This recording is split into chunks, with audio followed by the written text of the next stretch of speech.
춘추 전국시대, 세상은 온통 칼과 권력의 소리로 가득했다.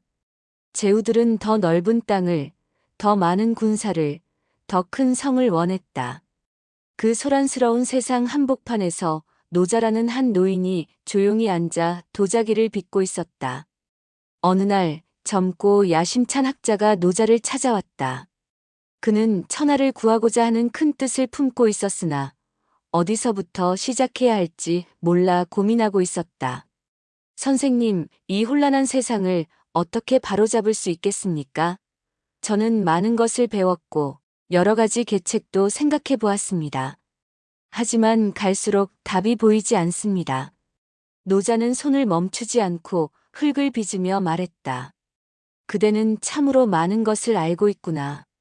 그런데 말이다. 노자는 방금 완성한 그릇을 들어 올렸다. 겉보기에는 평범한 그릇이었다. 이 그릇을 보거라. 이것이 쓸모있는 이유가 무엇이라고 생각하나? 젊은 학자는 당황했다. 너무나 당연한 질문 같았다. 그릇은 물건을 담기 위해서입니다. 그렇다. 그런데 무엇이 물건을 담는가? 그릇이 담습니다. 노자가 고개를 저었다. 천만에.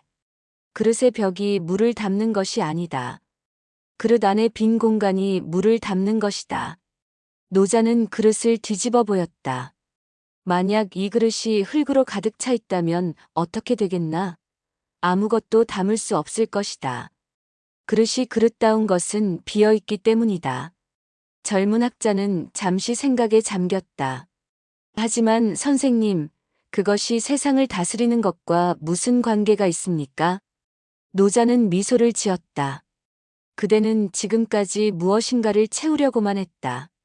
더 많은 지식, 더 좋은 계책, 더 강한 권력을. 하지만 진정한 지혜는 비워내는 데 있다. 비워낸다고요? 그렇다. 방을 보거라. 방이 유용한 것은 벽 때문이 아니라 벽들 사이의 빈 공간 때문이다. 문이 유용한 것은 나무 때문이 아니라 그 가운데 뚫린 빈 공간 때문이다. 노자는 젊은 학자의 눈을 바라보았다. 지도자도 마찬가지다. 진정한 지도자는 자신을 드러내지 않는다.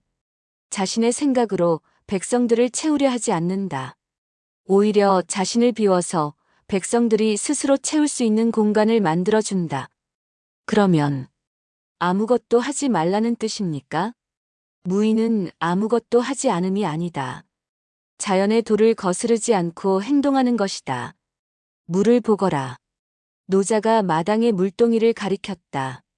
물은 가장 부드럽고 낮은 곳을 찾아간다. 하지만 결국 가장 단단한 바위도 물이 깎아낸다. 물은 다투지 않으면서도 모든 것을 이긴다. 그 순간 젊은 학자는 무언가를 깨달은 듯 했다. 아, 그렇다면 제가 지금까지 잘못 생각했던 것이군요. 저는 제 의견으로 세상을 바꾸려 했지만 정작 중요한 것은 다른 사람들이 스스로 깨달을 수 있는 공간을 만들어주는 것이었군요. 이제 조금 보이기 시작하는구나. 노자가 고개를 끄덕였다. 가득 찬 컵에는 더 이상 무엇도 부을 수 없다. 하지만 빈 컵은 무엇이든 받아들일 수 있다. 젊은 학자는 깊이 절하며 물었다. 그렇다면 선생님, 제가 먼저 해야 할 일은 무엇입니까? 노자는 다시 흙을 빚기 시작하며 답했다. 먼저 그대 마음속의 그릇을 비워라. 이미 안다고 생각하는 모든 것을 비워내라. 그래야 진짜 지혜가 들어올 공간이 생긴다. 그리고 기억하거라. 가장 깊은 지혜는 나는 모른다는 것을 아는 데서 시작된다고.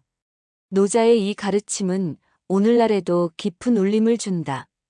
우리는 종종 더 많이 채우려고 하지만 때로는 비워내는 것이 더 큰 힘을 발휘한다.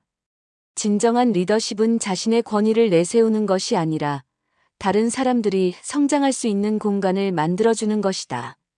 참된 지혜는 모든 것을 안다고 주장하는 것이 아니라 배울 여지를 남겨두는 겸손함에서 나온다.